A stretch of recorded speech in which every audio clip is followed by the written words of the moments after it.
मन तनय संकट मंगल मूर्ति रूप राम लखन सीता सहित हृदय बसहु सुरभूप रामायण तुलसीदास कहो कथा अनुसार आसन लीजे प्रेम सहित आर्य पवन कुमार सियावर रामचंद्र की जय उमापति महादेव की जय पवन सुत हनुमान की जय बोले भाई सब संतन की स्वस्ति श्री गणेशाय नमः श्री सरस्वती नमः श्री गुरुभ्यो नमः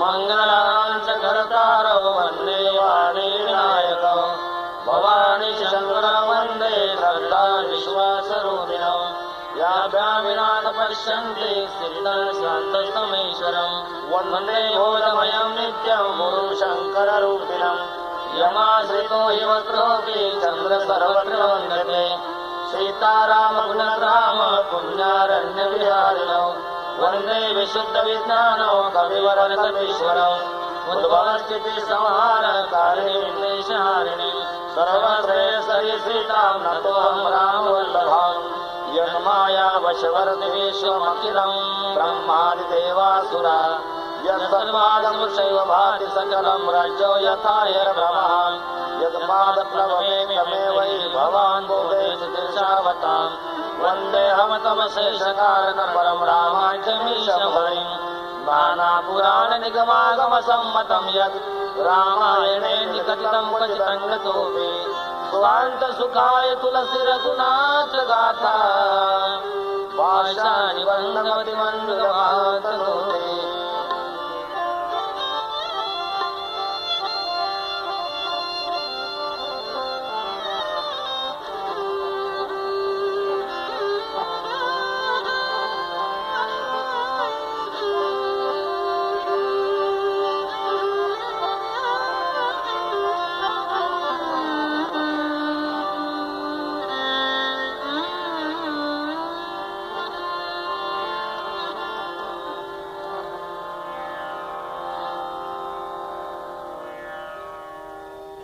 चरितं रघुनाथस्य शतकोटि प्रविस्तरम् एकैकमक्षरं पुंसा महापातकनाशनम्। एक वाणी, एक पत्नी, एक वचनी मर्यादा पुरुषोत्तम प्रभु रामचंद्र जी के चरित्र जीवाचं कल्याण करणारा आहे। राम कथा जीवनाची व्यथा कमी करण्यासाठी आहे। राम कथा संसारात तापलेल्या जीवाला शांती प्राप्त करून देणारी आहे। राम कथा प्रपंचावरच्या प्रश्नांची उत्तर आहे, तर राम कथा जीवनातील दुःखाच्या वजाबाकीचं एकमेव साधन आहे। असे सुरस अवीट पवित्र गोड श्री राम कथा गणेश सरस्वती सीताराम शिव पार्वती गुरुदेवाला वंदन करून गोस्वामी तुलसीदास जी अरण्याकांडाचा प्रारंभ करतात। रामचंद्र प्रभूचं वास्तव्य चित्रकूटावरती 13 वर्ष आहे। 13 वर्षाचा कालावधी संपला. एक दिवसाची घटना. कंदमुळे आणण्यासाठी लक्ष्मणजी गेलेले असताना वेळ सकाळची आहे. स्वतः रामचंद्र प्रभूंनी सीतामाईच्या गळामध्ये पुष्पमाला घातलेली आहे. हा खरंच भगवान आहे का, हे पाहण्याच्या उद्देशानं इंद्राचा पुत्र जयंत कावळ्याच्या वेशात आलेला आहे. सीतामाईच्या गळामध्ये प्रभू श्री रामचंद्रजीनं पुष्पमाला घातली. त्यावेळेला सीतामाईनं चकित होऊन विचारलं, प्रभू की 13 वर्ष मी तुमच्या गळामध्ये सकाळी सकाळी पुष्पमाला घालत असेल, आज तुम्ही उलट का करता, माझ्या गळ्यात पुष्पमाला का घातली आज? तेव्हा रामचंद्र प्रभू सांगताय, सीते वनवासाचे 13 वर्षे संपलेले आहे, एकच वर्ष शिल्लक आहे. उद्या 14व्या वर्षाचा प्रारंभ आहे आणि उद्या नाटकाची सुरुवात आहे आणि त्या नाटकातलं तू महत्वाचं पात्र आहे आणि म्हणून मी तुझं आजच हार घालून स्वागत करीत आहे. हा प्रभू श्री रामचंद्रजीचा उद्देश. पण इंद्राचा पुत्र जयंत जो कावळ्याच्या वेशात आलेला आहात, त्याने विचार केला की याला परमात्मा समजून बसलोय मी, हे बायकोच्या गळ्यात सकाळी उठल्या उठल्या फुलाची माळ घालतील कशाचा देव, असा गैरसमज इंद्रपुत्र जयंताचा झाला आणि कावळ्याच्या वेशातल्या त्या जयंतानं सीतामाईच्या चरणावरती चोचीचा प्रहार केला. सीता चरण चोच हती भागा, मूळ मंद मत कारण कागा.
चरण चोच हति भागा, मूड मंदमती कारण कागा. चला रुधिर रघुनायक जाना, सीक धनुष सायक संधाना.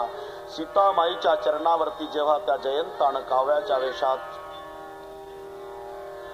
चोचीचा प्रहार केला, तेव्हा सीतामाईच्या चरणातून रक्त वाहू लागलं. रामचंद्र प्रभूंनी एक दर्भाची काडी अभिमंत्रित केली, त्या कावळ्याच्या मागे सोडली. कावळ्याला ती काडी अग्नी बाणाप्रमाणे जाळत सुटलेली आहे. अति कृपाल रघुनायक सदा दीन पर नेह, तासन आयके न छलू मूर्ख अवगुण गेह. प्रेरित मंत्र ब्रह्मसर धावा, चला भाजी पायस भय पावा. घाबरलेला जयंत पुढे पळतोय. काडी गवताची अभिमंत्रित केली, त्या कावळ्याला जाळत सुटली. तो पुढे. प्रभून गर्भाची काडी सोडलेली, कावळ्याच्या मागे, कावळ्या पुढे. भयभीत झालेला जयंत ब्रह्मदेवाकडे गेला, भगवान शिवजीकडे गेला.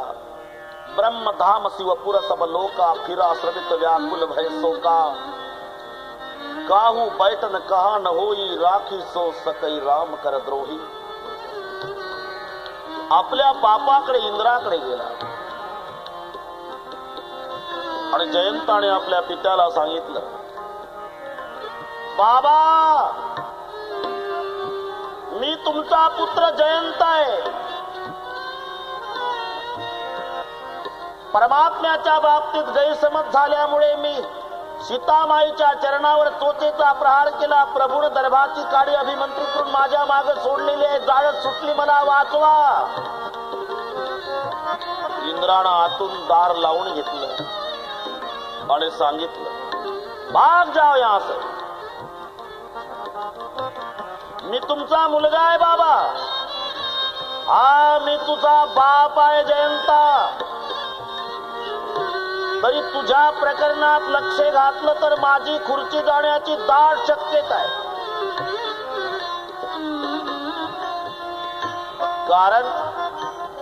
कारण असंच झालं होतं. एकदा सर्पयज्ञ चालू होता. मी त्यातल्या एका सर्पाला तक्षकाला आश्रय दिला होता. तेव्हा खालून ऑर्डर आली होती, इंद्राय तक्षकाय स्वाहा. तेव्हापासून ठरवलं, आता मुलगा असला तरी त्याच्या प्रकरणात लक्ष घालायचं नाही. भाग जाओ यहाँ से. इंद्राने स्वीकारलं नाही, ब्रह्मदेवाने स्वीकारलं नाही, महादेवाने स्वीकारलं नाही. आणि असा नियम आहे, दुनिया जिसे ठुकराती है उसे संत अपनाते हैं. ज्याला सगळे हाकलून देतात त्याचा स्वीकार साधू संत करतात. जयंताला एक महात्म्य भेटलेले आहे. व्याकुळ झालेला जयंत, भयभीत झालेला जयंत, एक महात्म्य भेटले. नारद देखा बिकल जयंता, लागी दया कोमल चित संता. नारद देखा बिकल जयंता, लागी दया कोमल चित संता. पठवा तुरत राम पहिताही,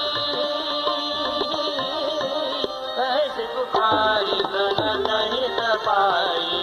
कैसे पुकारी प्रणत हित पाई. कैसे पुकारी प्रणत हित पाई. नारायण नारदजी भेटले. आणि जेव्हा नारदाने बघितलं जयंत व्याकुळ झालेला आहे, नारद देखा पिकल जयंता, लागे दया कोमल चित्त संता. मी सांगून गेलो, ज्याचं जगात कोणी नाही त्याचा स्वीकार करणारे साधू संत आहे. संत आणि दया या दोन गोष्टीचं एकत्रीकरण आहे. साधू म्हणावे तयासी, दया क्षमा ज्याची दासी. भूतांची दया हे भांडवल संता, आपुली ममता नाही देही. कमाल जेव्हा तीर्थ यात्रा निघाले, कबीर जी विचारतात, कहाँ जा रहे हो? कमाल तीर्थ यात्रा करने जा रहा हूँ पिताजी. कहाँ जाओगे? काशी जाऊंगा, मथुरा जाऊंगा, गया जाऊंगा. कहीं भी जाओ बेटे, आपका जो दिल चाहे, लेकिन इतना ख्याल में रखो कमाल. काशी जाओ, मथुरा जाओ, चाहे जाओ गया. कबीर कहे कमाल को सबसे बड़ी दया.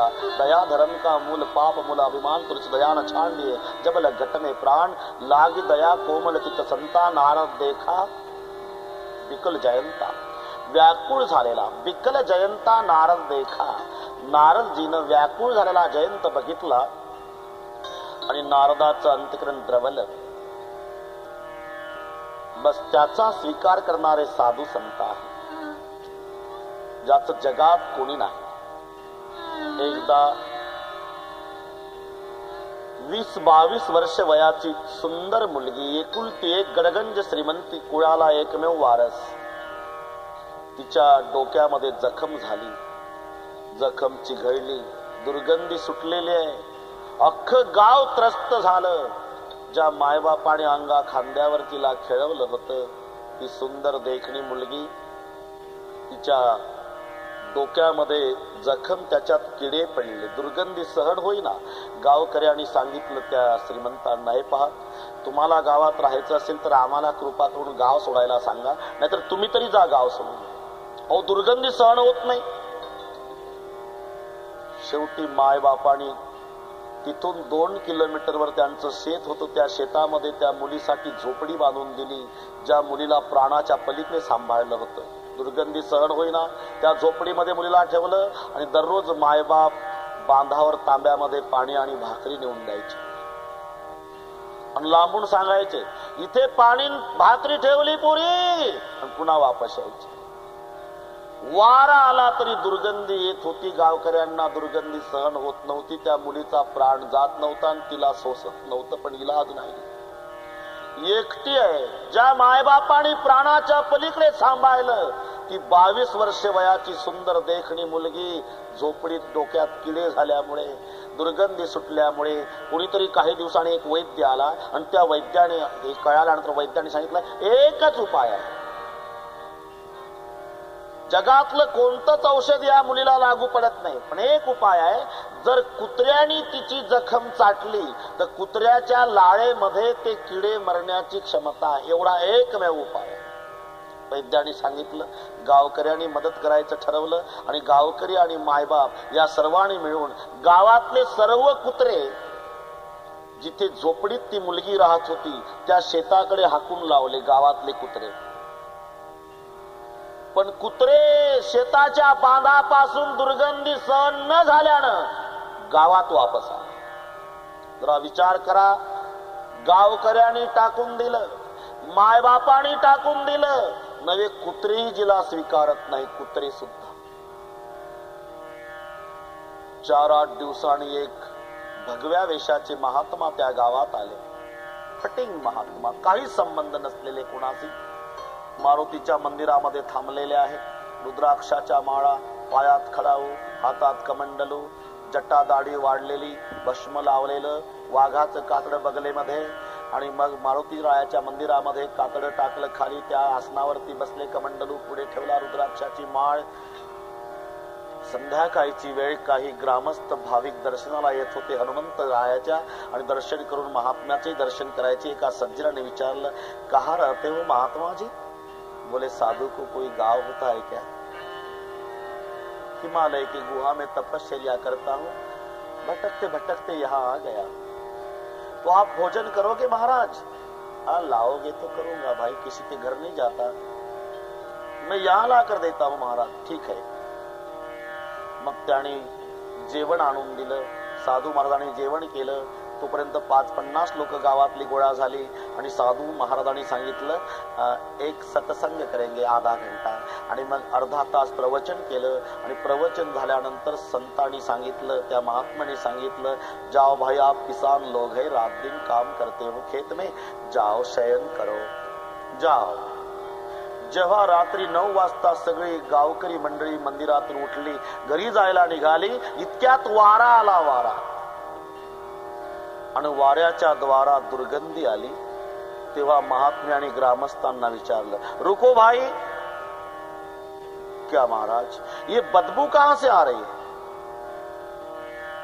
महाराज, आमच्या गावची श्रीमंताची एकुलती एक मुलगी 22 वर्ष वयाची देखणी, गोरी पान, तिच्या डोक्यामध्ये जखम झाली, मेंदूत किडे पडले, दुर्गंधी सुटली, तिला शेतातल्या झोपडीमध्ये ठेवलेला आहे महाराज.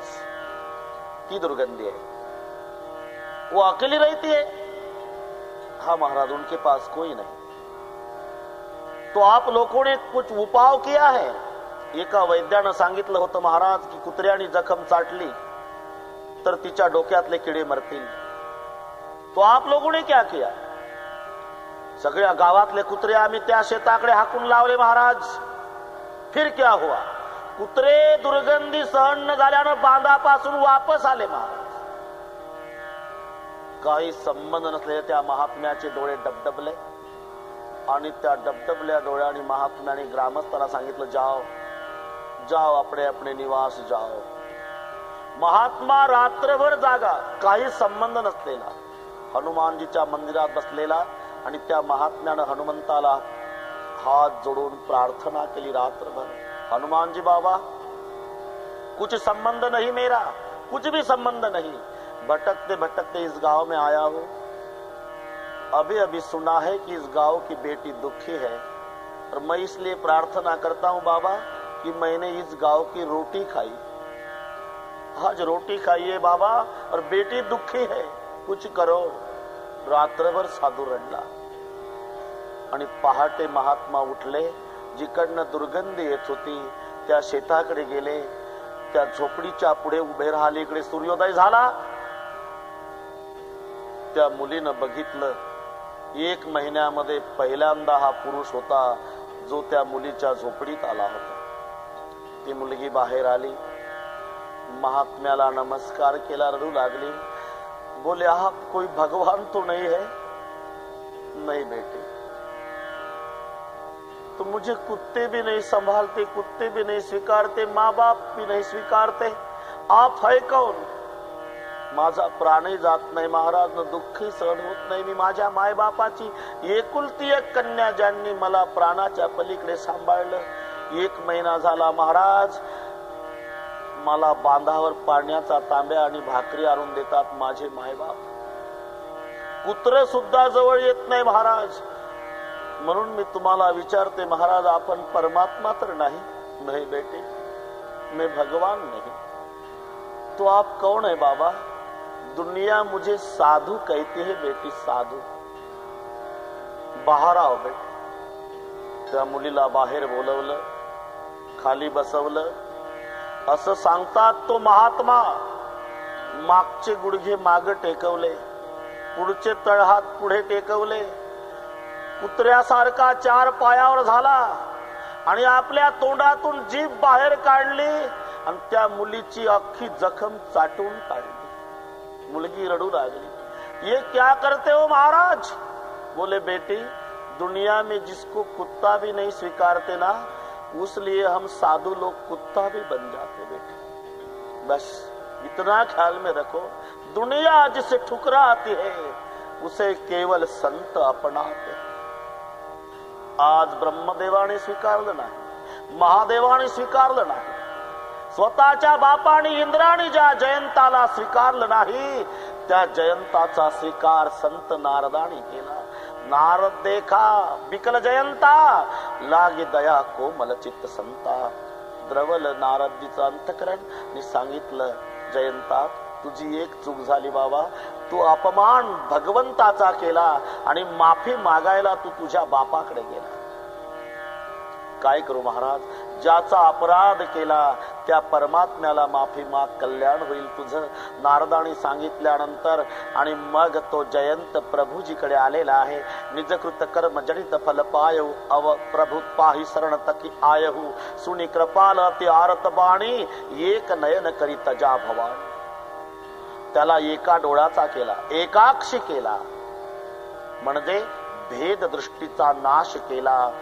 ही घटना लक्ष्मणजीला सुद्धा माहिती नाही. आणि मग काही वेळानं लक्ष्मणजी कंदमुळे घेऊन येतात. तत्पूर्वी रामचंद्र प्रभूंनी सीतामाईला सांगितलं होतं, जानकी अब स्थलांतर करना है, 13 साल बीत गए, चित्रकूट पर स्थलांतर करना है. आणि मग दुसऱ्या दिवशी स्थलांतर. श्री रामचंद्र प्रभू, लक्ष्मणजी, सीता माता चित्रकूट सोडून जातात. हे भिल्लांना कळालं, भिल्लांना. तेव्हा भिल्ल प्रभूच्या दर्शनाला पळत पळत आले, दंड प्रणाम करू लागले, रडू लागले. फाटक्या कपड्याचे लंगोटीवाले, काही कळत नसलेले भोळे भाबडे भिल्ल जगाच्या बापाला नमस्कार करून डबडबल्या डोळ्यानं विचारतात, जा रहे हो मालिक? 13 साल में कुछ गलतियां तो नहीं हुई ना? हमें कुछ समझता नहीं महाराज.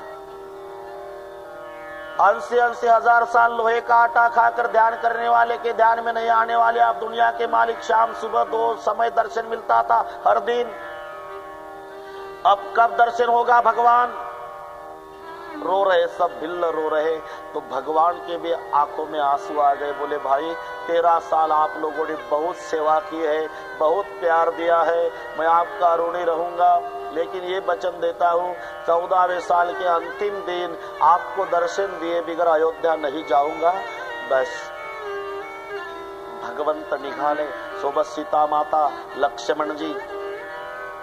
त्या आश्रमामध्ये प्रभू येतात, ज्या आश्रमामध्ये अत्री मुनी आणि अनसुया माता. अनसुया आणि अत्री. बरीच माणसं अनुसयाच म्हणतात. आम्ही मराठी माणसं मराठीचा खून करत पुढे चाललो. अनुसया नाही, अनसुया. अन अधिक असूया आणि मग संधी होतो अनसूया. न मध्ये अ असतो. सर्वांना व्याकरण दृष्ट्या माहिती आहे, कारण ते व्यंजन आहे आणि व्यंजन स्वराशिवाय होऊ शकत नाही. ज्या वर्णाचा उच्चार स्वतंत्रपणे म्हणजे दुसऱ्याच्या साह्या वाचून होतो त्याला स्वर म्हणतात, आणि ज्या वर्णाचा उच्चार स्वराचं पाठीमागून साह्य घेऊन होतो त्याला व्यंजन म्हणतात. म्हणून क अधिक अ बरोबर क होतो. क मध्ये स्वर असणारच, तसं अन त्यातला जर अ काढला तर अन हलंत करावा लागतो. सुस्वागतम स्वागतम आगतम म चा पाय मोडला का अ बाजूला काढला. आणि जर अ असेल तर सुस्वागतम स्वागतम आगतम म पूर्ण होईल. म्हणून अनसूया त्यातला जर अ बाजूला काढला तर 2 पद होतात. अन अधिक असूया. असूया शब्दाचा अर्थ होतो द्वेष आणि अन शब्दाचा अर्थ आहे नाही. जिच्याजवळ द्वेष नाही तिला म्हणतात अनसूया. आणि अनकारार्थी आहे, त्रिसंख्यात्मक आहे. तिन्ही गुणाचा संबंध नाही म्हणजे गुणातीत पिता आणि द्वेषरहित माता या दाम्पत्याच्या पोटी जन्म गुरुदेव दत्ताचा होतो. आणि त्या आश्रमामध्ये प्रभूचं आगमन आहे. अत्रि के आश्रम जब प्रभु गयहु सुनत महामुनि हरसित भयहु. पुलकित गात अत्रि उठि धाये देखी राम आतुर चली आए. कर दंडवत मुनि उर लाए प्रेम बारी दो जन अनवाए. देखी राम छवि नयन जुड़ाने सादर निज आश्रम तबाणे. करी पूजा कई वचन सुहाय दिए मूल फल प्रभु मन भाए. प्रभूची स्तुती केलेली आहे. प्रभूला खायला फळ दिलेली आहे. इकडे अनसूया माता आणि सीता माता आश्रमात बसलेले आहे. रामचंद्र लक्ष्मणजी आणि अत्रि महाराज बाहेर बसलेले आहे. इकडे पुरुषांच्या चर्चा, इकडे अनसूया माता आणि सीतामाईची चर्चा आहे. सीतामाई अनसूया मातेला विचारते आहे, माता अनसूया, काय सीते मला पतिव्रता धर्माच्या बाबतीत काही सांगा ना. अनसूया माता हंसल्या बोले, तू दुनिया की माँ मुझे सवाल पूछ रही अज्ञान की भांति, तो भी मैं आपको उपदेश देने के लिए नहीं मेरी वाणी पवित्र करने के लिए कहती हूँ. सुनो सीता, पतिव्रता के 4 विभाग होते हैं, उत्तम, मध्यम, कनिष्ठ और सामान्य. तो माँ सीता कहती है, माँ अनसूया माँ मुझे विस्तार पूर्वक कही कि उत्तम किसे कहते, मध्यम किसे कहते, कनिष्ठ और सामान्य किसे कहते.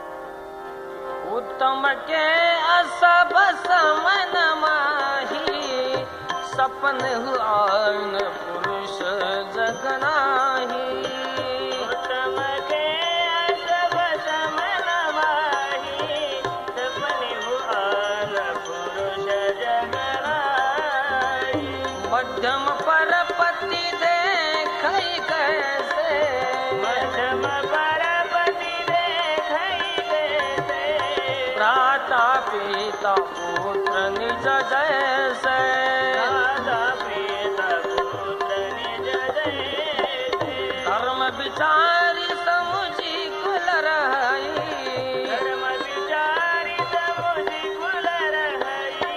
सोनी कृष्ण निज श्रुति असक हई, सोनी कृष्ण निज श्रुति असक हई. बिनु अवसर भय तेरा जोई, बिनु अवसर भय तेरा जोई. जाने हु अधम नारी जग सोई, जाने हु अधम नारी जग सोई. पतिवंशक पर पति रति करई, पतिवंशक पर पति रति करई.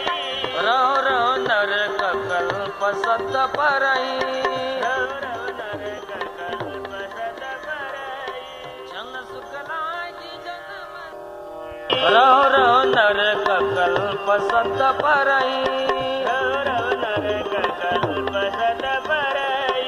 जन सुख लागी जन्म सत कोटि, जन सुख लागी जन्म सत कोटि. दुख न समुझते ही सन को खोटी, दुख न समुझते ही सम को खोटी. बिनु श्रम नारी परम गति लहाई, बिनु श्रम नारी परम गति लहाई. पतिव्रत धर्म झाड़ी छल गहाई, पतिव्रत धर्म झाड़ी छल गहाई. पति प्रतिकूल जन्म जह जाई, पति प्रतिकूल जन्म जह जाई.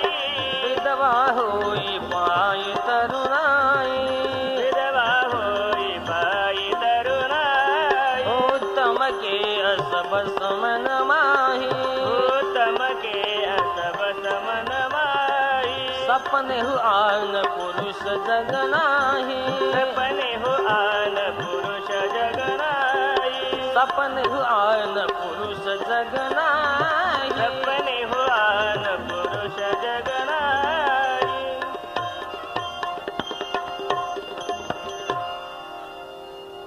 अनसूया माता सीता माईला पतिव्रता धर्माच्या बाबतीत सांगते आहे. याला अनसूया गीता म्हटलेला आहे. सीते, पतिव्रताचे 4 विभाग: उत्तम पतिव्रता, मध्यम पतिव्रता, कनिष्ठ पतिव्रता, सामान्य पतिव्रता. उत्तम पतिव्रता तिला म्हणतात उत्तम के असं बस मनमाही, सपने आन पुरुष जग नाही. ती उत्तम पतिव्रता नव्हे, जिच्या पुढे स्वतः परमात्मा येऊन उभे आहे तरी ती नमस्कार करीत नाही. भगवंताला वाटतं कदाचित तिनं ओळखलं नसावं. भगवान सांगतायत मी भगवान आहे. ठीक आहे देवा, माझ्या पाया पडा. नाही, मी पाया पडावं असं वाटत असेल देवा, तुम्ही माघारी जा, माझ्या पतीच्या रूपात दर्शन द्या, तर मी तुम्हाला नमस्कार करीन. उत्तम ते असं बस मनमाही, सपने आन पुरुष जग नाही. मध्यम तिला म्हणतायत सीते, जी परपुरुषाकडे पाहते पण आपल्या पित्याच्या वयाचे पुरुष त्यांच्याकडे पित्या समान पाहते, आपल्या बंधूच्या वयाचे पुरुष त्यांच्याकडे बंधू समान पाहते, आपल्या पुत्राच्या वयाचे जे पुरुष त्यांच्याकडे पुत्रा समान पाहते, हिला मध्यम पतिव्रता म्हणतात. कनिष्ठ पतिव्रता तिला म्हणतात जिची पतिव्रता धर्म सांभाळण्याची इच्छा नाही, पण तिथल्या कुळाचा नियम म्हणून पतिव्रता धर्म सांभाळला जातो, तिला म्हणतात कनिष्ठ पतिव्रता. सामान्य अजिबात तिची मनापासून पतिव्रता धर्म सांभाळण्याची इच्छा नाही, पण 2 गोष्टीमुळे नाईलाजास्तव पतिव्रता धर्म सांभाळला जातो. कोणत्या 2 गोष्टी? घरातल्या कोण्यातरी व्यक्तीचा दबाव आणि वेळेचा अभाव, या 2 गोष्टीच्या द्वारा नाईलाजास्तव पतिव्रता धर्म सांभाळला जातो. तिला म्हणतात सामान्य पतिव्रता. उत्तम, मध्यम, कनिष्ठ, सामान्य. अनसूया माता सीता माईला पतिव्रता धर्माच्या बाबतीत सांगत आहे. या प्रसंगाला अनसूया गीता म्हटलेला आहे. आणि नंतर अनसूया मातेनं सीता माईला दिव्य बसन भूषण पहिराये, जे नित नूतन अमल सुहाये, वस्त्र अलंकार दिलेले आहे. सीता माईनं स्वीकारले. जे वस्त्र कधी मलिन होणार नाही, फाटल्या जाणार नाही, त्या वस्त्र अलंकाराचा स्वीकार सीता माईनं अनसूया मातेकडून केला. आणि मग सीता माता, रामचंद्र प्रभू, लक्ष्मणजी तिघही अत्री आणि अनसूया मातेला प्रणाम करून तिथून पुढे निघते झाले. जात असताना मिला असुर विराद, मग जाता आवतई रघुवीर निपाता. विराद नावाचा राक्षस धावून आलेला आहे. तुरतही रुचिर रूप तेही पावा, देखी दुखी निज धाम पठावा. प्रभूंनी त्या विराद नावाच्या राक्षसाचा नाश केला. पुढे शरभंग मुनी प्रभूच्या दर्शनासाठी प्राण राखून ठेवलेला होता. शरभंग मुनीचा उद्धार केला. आणि असं करीत करीत करीत प्रभू पुढे निघाले. जेव्हा हाडांचा ढीग परमात्म्याने बघितला, अस्ति समूह देखी रघुराया, पूछी मुनीन लागे अति दाया. हाडांचा ढीग बघितल्यानंतर तिथे जमलेल्या ऋषी मुनींना प्रभू रामचंद्रांनी प्रश्न विचारला, बाबा रे, एवढा मोठा प्रचंड हाडांचा ढीग कशाचा? त्यावेळेला डबडबल्या डोळ्याने ऋषी मुनींनी प्रभूला सांगितलंय, मालक, जानत हूँ पूछिय कस स्वामी, जानत हूँ पूछिय कस स्वामी, जानत हूँ पूछिय कस स्वामी, जानत हूँ पूछिय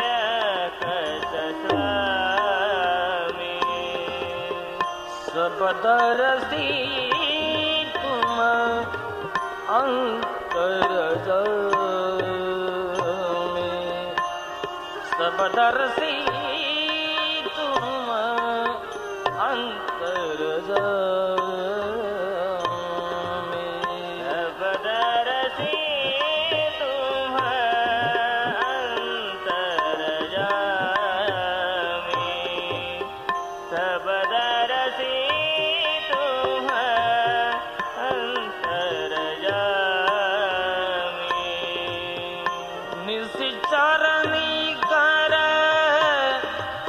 सकल मुनि खाए, निज चरनी कर सकल मुनि खाए, निज चरनी कर सकल मुनि खाए,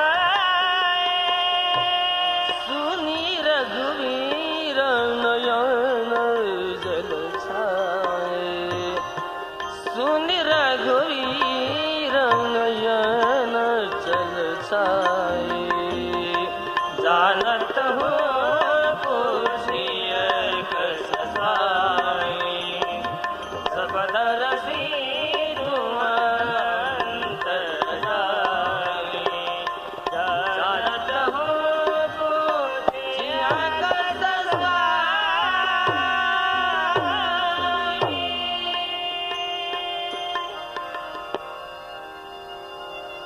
अष्ट समूह देखी रघुराया, पूछी मुनीन लागे अति दाया. ऋषी मुनींना हाडांचा ढीग पाहिल्यानंतर प्रभूंनी प्रश्न विचारला, बाबा रे हा एवढा ढीग कशाचा? तेव्हा ऋषी मुनी विचारतायत, प्रभू जानत हूँ पूछिए कस स्वामी, सबदरसी तुम अंतर जामी, निशिचर निकर सकल मुनि खाए, सुनि रघुवीर नयन जल छाए. प्रभूजी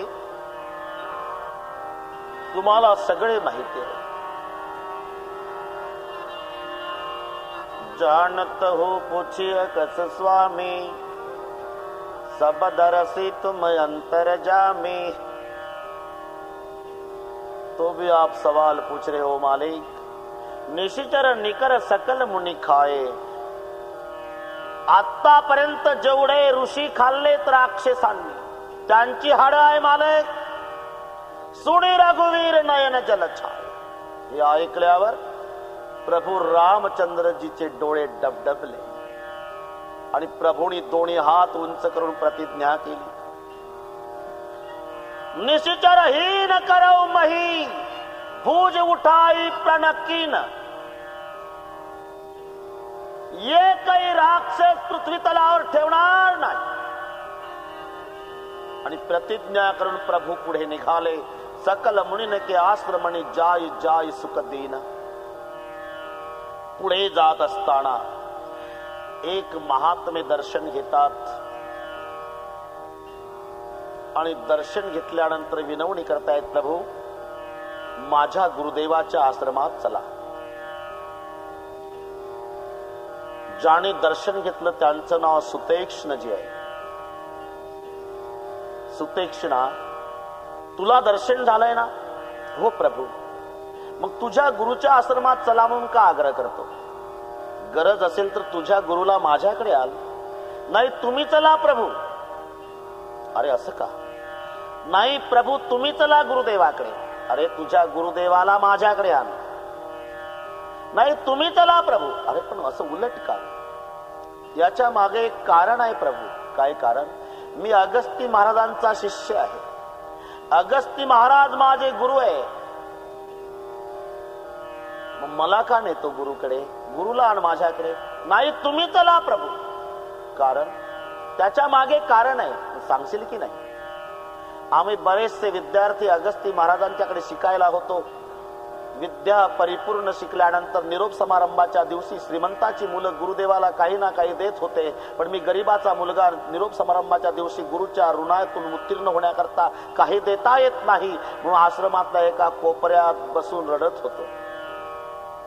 तेव्हा अगस्ती महाराजांचं लक्ष गेलं. तो तिकडे रडतोय, तो कोण आहे रे? बाकीच्याशी सांगितलं, तो सुतेक्ष्ण आहे गुरुदेवा, सुतेक्ष्ण. त्याला बोलवा इकडे.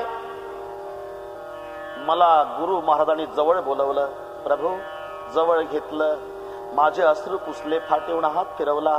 का रडतो सुतेक्ष्णा, का रडतो? मी अजून रडू लागलो. अरे का रडतो? गुरुदेवा 12 वर्षे विद्या शिकवली, लेकरासारखा सांभाळ केला. आज निरोप समारंभाचा दिवस आहे, श्रीमंताची मुलं तुम्हाला काही ना काही देऊ शकतात, मी गरीबाचा मुलगा आहे, तुमच्या ऋणातून उत्तीर्ण होण्याकरता गुरु दक्षिणा काही देता येत नाही, याबद्दल रडू येतं गुरुदेवा. रडू नको सुतेक्ष्णा, रडू नको. तुझ्यापासून मला ती दक्षिणा पाहिजे सुतेक्ष्णा. आजपर्यंत कोणत्या शिष्यानं आपल्या गुरुला दिली नसेल.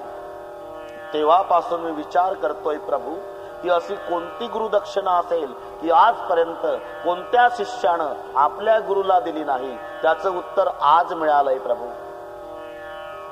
की भगवंताचे दर्शन आपल्या गुरु महाराजांना करून देणं ही जगातली सर्वात श्रेष्ठ गुरुदक्षिणा आहे. आणि त्या गुरुदक्षिणेतून उत्तीर्ण होण्यासाठी माझ्यासाठी तरी गुरुदेवाच्या आश्रमात चला. बोले फिर ठीक आहे, चलो चलो म्हटल्यावर सुतेक्ष्णजीच्या आनंदाला पारावार राहणार नाही. सुतेक्ष्ण पळत पळत पळत पळत मागे राम लक्ष्मणजी, सीता पुढे. सुतेक्ष्णजी पाठ चालू होता. विद्यार्थी शिकण्यात तल्लीन झाले होते, अगस्ती महाराज शिकवण्यात तल्लीन झालेले आहे. नियम होता, पाठ चालू असताना कोणी आत यायचं नाही, पण सुतेक्ष्णजीच्या आनंदाला पारावार नाही. सगळे नियम झुगारून सुतेक्ष्ण जेव्हा पाठामध्ये आला आणि एकदम वरडून सांगू लागला, गुरुदेव गुरुदेव गुरुदेव. सगळे विद्यार्थी पाहतात, गुरुदेव बघू लागले, तर आतमध्ये आलेला माजी विद्यार्थी सुतेक्ष्ण. काय झालं सुतेक्ष्ण? गुरुदेव. अरे झालं काय? गुरुदेव. अरे हुआ क्या? नाथ कौशलाधीश कुमारा, अयोध्या का राजकुमार आया है, आने दो, हमें क्या लेना देना है. वो अकेला नहीं गुरुदेव. कौन है? आए मिलन जगत आधारा, दुनिया का आधार भी उनके साथ है. दुनिया का आधार बोले तो लखन लाल शेष का अवतार. बोले शेष का अवतार होगा, शेष होगा, हमें क्या लेना देना. आप समझते क्यों नहीं गुरु महाराज? क्या मैं जो बोल रहा हूं? बोले क्या? राम अनुज समेत वैदेही, निशिदिन देव जपता उजेही. रात्रंदिवस सर्व ज्याचं चिंतन करतात तो भगवान आलेला आहे. हे ऐकल्यावर सुनत अगस्ती तुरत उठी धाय. आणि मग अगस्ती महाराजांनी आपल्या आसनावरून उडी टाकली खाली, पळत गेले. हरी बिलो की लोचन जल छाये. अगस्ती महाराजांचे अश्रुनी डोळे डबडबले. मुनी पद कमल परेव दो भाई, दोघे बंधू राम लक्ष्मण अगस्ती महाराजांच्या चरणावरती डोकं ठेवतात. ऋषी अति प्रीती लीय उरलाई. अगस्ती महाराजांनी दोन्ही भावाला छातीशी कवटाळलं. सादर कुशल पूछ मुनि ज्ञानी, आसन पर बैठारे आणि मुनि करी बहु प्रकार प्रभु पूजा. मोई सम भाग्यवंत नहीं दूजा, जह लगी रहे अपार मुनि वृंदा, हरसे सब बिलोक सुख कंदा. सर्वांच्या मध्यभागी रामचंद्र लक्ष्मणजी सीता माता बसलेल्या आहे, बहुताल सगळे ऋषी मुनी बसलेले आहे. त्याच्याप्रमाणे मुनि समूह म बैठे सन्मुख सबकी ओर सरद इंदू तन चितवत मानव निकर चकोर. जसं चकोर पक्षानं चंद्राकडे बघावं तसे सर्व ऋषीमुनीचे डोळे रामचंद्र प्रभूकडे आहेत. तब रघुवीर कहा मुनि पाई तुम सन प्रभु दुराव कछु नाही. तुम जानव जही कारण आयो ताते तातन कही समजाओ. अबसो मंत्र देऊ प्रभु मोही जे प्रकार मारो मुनी द्रोही. मी सांगून गेलो की 14 वर्षाच्या वनवासाच्या काळामध्ये प्रभू रामचंद्रजीनं 3 ऋषीला 3 प्रश्न विचारलेले आहेत. एक प्रश्न विचारला भारद्वाजजीला, एक विचारला वाल्मिकीजीला, एक विचारतात अगस्त्यजीला. भारद्वाजजीला विचारला प्रश्न जाण्याचा रस्ता सांगा, वाल्मिकीजीला प्रश्न विचारला राहण्याचं ठिकाण सांगा, आणि अगस्त्यजीला विचारतायत राक्षस मारण्याचे मंत्र सांगा. अबसो मंत्र देऊ प्रभू मोही जही प्रकार मारो मुनी द्रोही. मंत्र अगस्त्यजींनाच का विचारतात? मार्मिकता लक्षात घ्या. रामायण सर्वांना माहिती आहे, पाठ आहे. मार्मिकता श्रवण करा. मार्मिकता का विचारतात अगस्त्यजींनाच? त्याचं कारण आहे रामचंद्र प्रभूला जो वैरी मारायचा आहे तो वैरी समुद्राच्या पलीकडचा आहे. त्याचं नाव रावण आहे. आणि समुद्राच्या पलीकडचा वैरी मारायचा असल्यामुळे समुद्र पिऊन टाकायची ताकद ज्या महात्म्यात आहे, मंत्र त्याला विचारायचे. कोणालाही विचारून चालत नाही. का? समुद्राच्या पलीकडचा शत्रू मारायचा आहे. आणि समुद्र पिऊन टाकणारा एकच महात्मा आहे अगस्ती. आणि म्हणून समुद्राच्या पलीकडचा वैरी मारण्यासाठी समुद्र पिऊन टाकण्याची ताकद असणाऱ्या अगस्तीला विचारतायत रामचंद्र. अबसो मंत्र देऊ प्रभू मोही. मला मंत्र सांगा महाराज. अगस्त्यजींनी समुद्र प्राशन केला. सर्वांना कथा माहिती आहे. का प्राशन केला? त्याचं कारण आतापी वितापी आणि विलवल 3 राक्षस.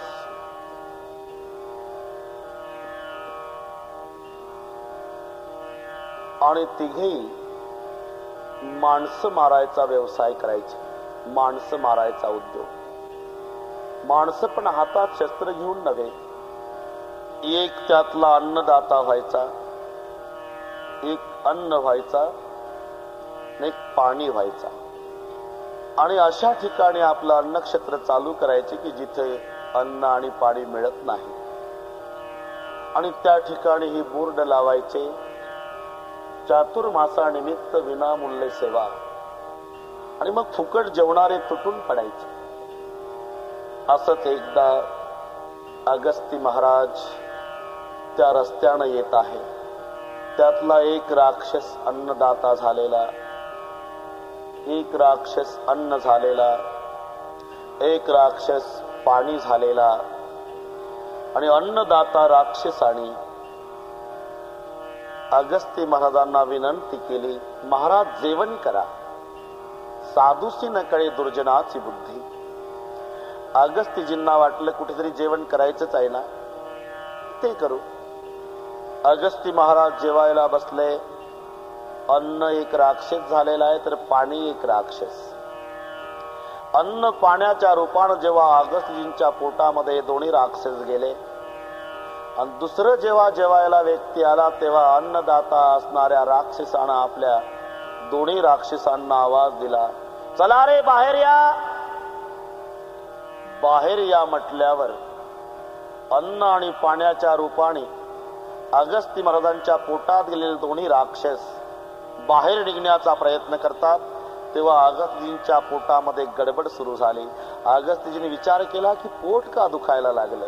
अगस्तीजींनी डोळे बंद केले. अंतर्ज्ञानाने बघितलं तर हाही राक्षस आहे, आणि अन्न पाण्याच्या रूपात माझ्या पोटात गेलेले तेही 2 राक्षस आहे. आणि म्हणून अगस्तीजींनी कमंडलूतलं जल आपल्या हातावर घेतलं, आचमन केलं, पोटावून हात फिरवला. दोन्हीचे दोन्ही राक्षस आतल्या आत जळून भस्म झाले. अन्नदाता राक्षस शिल्लक राहिला. तो पुन्हा पुन्हा सांगतोय, चला रे बाहेर या, चला रे बाहेर या, चला बाहेर या.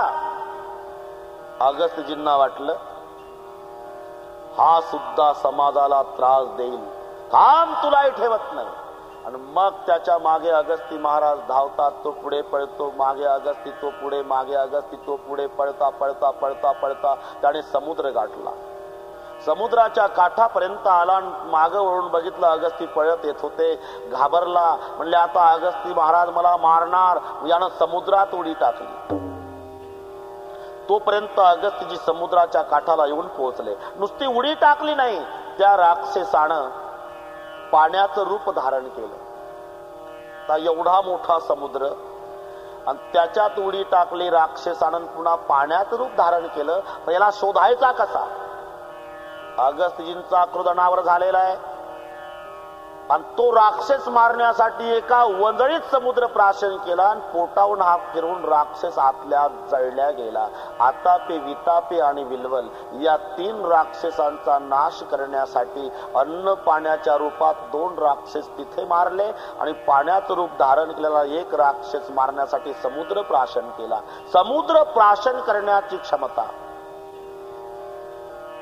केवळ अगस्तीजींच्या मध्ये असल्यामुळे समुद्राच्या पलीकडचा वैरी मारण्यासाठी समुद्र पिऊन टाकायची ताकद असणाऱ्या अगस्तीजींना विचारतायत रामचंद्र प्रभू, अबसो मंत्र देव प्रभू मोही, जय प्रकार मारव मुनिद्रोही. मुनि मुस्काने सुनि प्रभु बाणी, पूछऊ नाथ मोही का जानी. तुमरे ही भजन प्रभाव अघारी, जानव महिमा कछुक तुम्हारी. उमरी तरु विशाल तव माया, फल ब्रह्मांड अनेक निकाया. जीव चराचर जंतु समाना, भीतर बसई न जानई आना. ते फल बच्च कठिन कराला, तव भय डरत सदा सो काला. ते तुम सकल लोकपति साई, पूछो मोही मनुज की नाही. सामान्य माणसासारखा प्रश्न विचारताय प्रभू. अगस्तीजी मंत्र देतायत आणि अगस्तीजींना विचारले, प्रभूंनी मला आता वनवासाचं 1 वर्ष शिल्लक आहे महाराज, माझा कोणाला उपद्रव होणार नाही असं एखादं ठिकाण सांगा.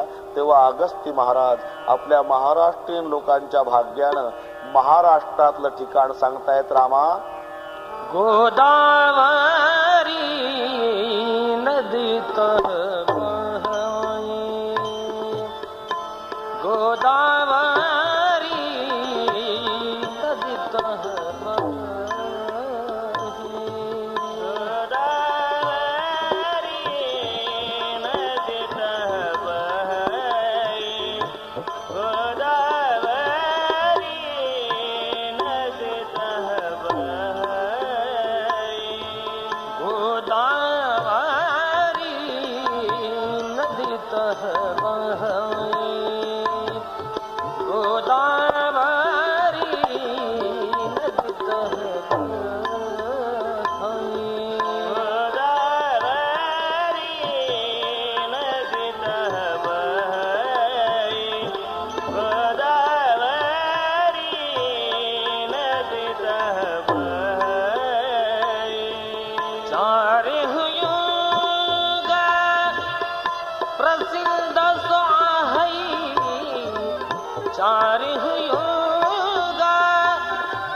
रामा, त्र्यंबकेश्वर पासून उगम पावणारी गोदावरी नावाची नदी, तिला जिथे धनुष्याचा आकार आहे, 5 वटवृक्षाचं एकत्रीकरण आहे, आपण तिथे वास्तव्य करा. है प्रभु परम मनोहर ठाऊ, पावन पंचवटित ही नाऊ, दंडक बन पुनित प्रभु करहु, उग्र साप मुनिवर कर हरहु, बास करहु तह रघुकुल राया, कीजे सकल मुनिन पर दाया. आणि मग प्रभू रामचंद्र, सीता माता, लक्ष्मणजी तिघे अगस्त्यजींना प्रणाम करून निघाले. पंचवटीला येतात. गीधराज से भेट बही, बहुविधि प्रीति बढ़ाई, गोदावरी निकट प्रभु रहे, पर्ण ग्रह छाई. जटायू सोबत मैत्री झालेली आहे. गोदावरीच्या तटाला प्रभूंनी 2 पर्णकुट्या तयार केल्या. एक राम सीतेसाठी पर्णकुटी, एक लक्ष्मणजीसाठी पर्णकुटी. असे काही दिवस गेले.